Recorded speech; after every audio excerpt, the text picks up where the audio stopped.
and today guys, we could be doing a mystery tackle box unboxing. So with that being said guys, let's go ahead and jump inside. But this month we have the July 2022 mystery tackle box. So let's go ahead and open this thing up and see what's inside, man. So, well, there it goes. The first thing pops out is the doggone sticker. I mean, that looks pretty darn dope right there, if you ask me. Nice little sticker. But we got our what's inside, and this is going to name each and every bait along with the prices beside the name. So if you guys look on the back side, this is a nice little QR code. You can scan this or take a picture of it even on there, and it'll give a slight description of the bait.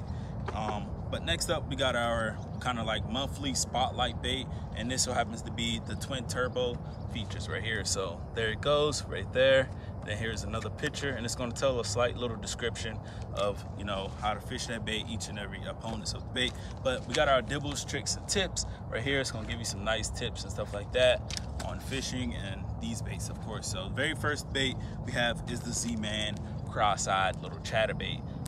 And this right here is the cross-eyed chatterbait simply because it has the cross-eyes on there. I'm not sure if that's going to pick up or if I'm pointing it right, but the curl is considered fire crawl, and this is a pretty dope little chatterbait right here, and it does has a adjustable weed guard hook, so I'm not sure how that's gonna work out. But anyways, a nice little chatterbait right here. And when it comes to your chatterbait, you want to be throwing your chatterbait in some higher percentage spots as far as like grass flats, muddy water, you know, lay downs, in between structure, and any kind of hangover trees. So that's going to increase your chances of catching a nice little chatterbait. And there it goes, nice little fire crawl, and this is a 3/8 ounce little chatterbait, so by Z-Man. So let's go ahead and move on to the next bait. Right here we got a crankbait, and this is by Lunker Hunt. It is the Jolt 2.5F, the Impact series. So we got this color in shock yellow, and it is a floating crankbait. And so that's very important because when it comes to a floating crankbait, when it comes to a crankbait, you want to be throwing your crankbait in rocks and structure.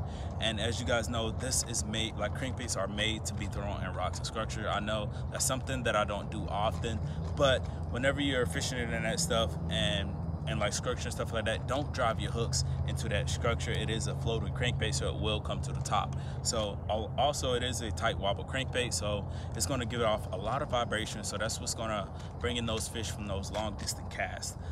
So this crankbait does dive 2.5 feet, and it is about 2 inches, and it weighs 1/3 of an ounce. So there goes one more look at that crankbait right there. So moving on to the next bait, we got some X-Zone lures. These are the Muscleback Finesse. There are 3 1/4, and it is a 6-pack. And we got some blue and black flake, man. So nice little crawls right there, and it even says it in the name, finesse. So that's gonna be perfect, and it is the perfect size for that midsummer kind of fishing, because you want to be downsizing, you want to be finessing those bass. Don't really want to eat from the heat. So, and it was crazy because I was telling Deontay the other day, you pretty much have to finesse all year round. The only season you don't have to finesse is pretty much fall, because they're going to be eating almost anything. But winter, they're going to be lethargic, so you have to finesse. Spring, you have to finesse because they're on beds, and it's just going to take cast after cast. You can fish anything, but it just takes cast after cast. You're better off finessing. And then of course summer with the heat. So moving on to the next bait, we got another Z-Man, but this time we have some Screeks. These are in smoky shad. They're just about a 4-inch bait, and it is a 6-pack. So pretty much these are fluke, or whatever you want to call them, fluke or soft plastic jerk bait. It doesn't matter. I call them both of them.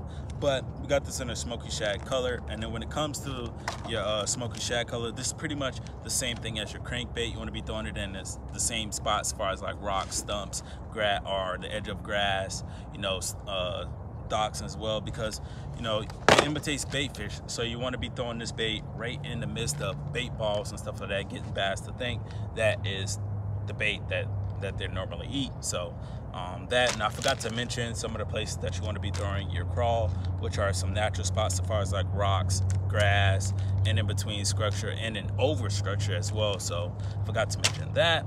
But last but not least, the last bait we have is some top water, and this is the twin turbo Little by Weston. It's supposed to be a whopper plopper. So the color is considered black haze, and it is roughly 3.5 inches. I think it weighs 0.6 ounces. So we got a nice little whopper hopper, and it has like 2 propellers on the back of it, and supposedly that is going to help that bait keep balance whenever you're making long distance casts or a bass blows up on it and misses it.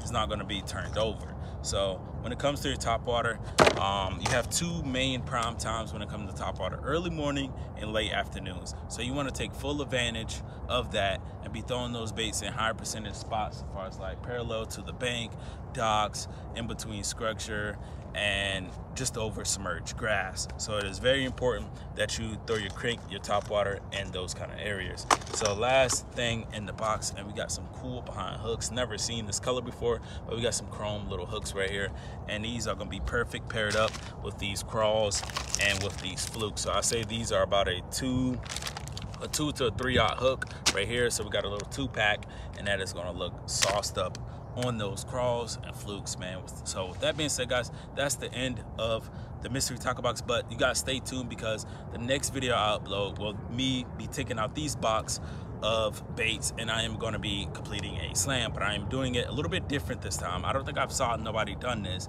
but what I will be doing is using a spin roulette. So I will pretty much spin the wheel, and I will put 5 numbers on there. So that's because I have 5 baits in this box. So I will put 5, and I will spin the wheel for a lucky number. So let's just say the number lands on 1. So the number lands on 1, and now I am going to spin the wheel again with each and every bait. So a crankbait, a whopper popper, a crawl, you know, a fluke, and a chatterbait. So I will name all those, spin the wheel again, and whatever it lands on, let's just say it lands on the crawl. So it lands on the crawl, and bam, I will fish the crawl, and that will complete the slam. So, and then I am going to give the box away to a lucky winner on the channel, man. So with that being said, please stay tuned to the next video, and you guys make sure you like, comment, and subscribe, guys. And let me know in the box, or let me know in the comment section below, which bait was your favorite. So I'll catch you guys on the next one. Peace.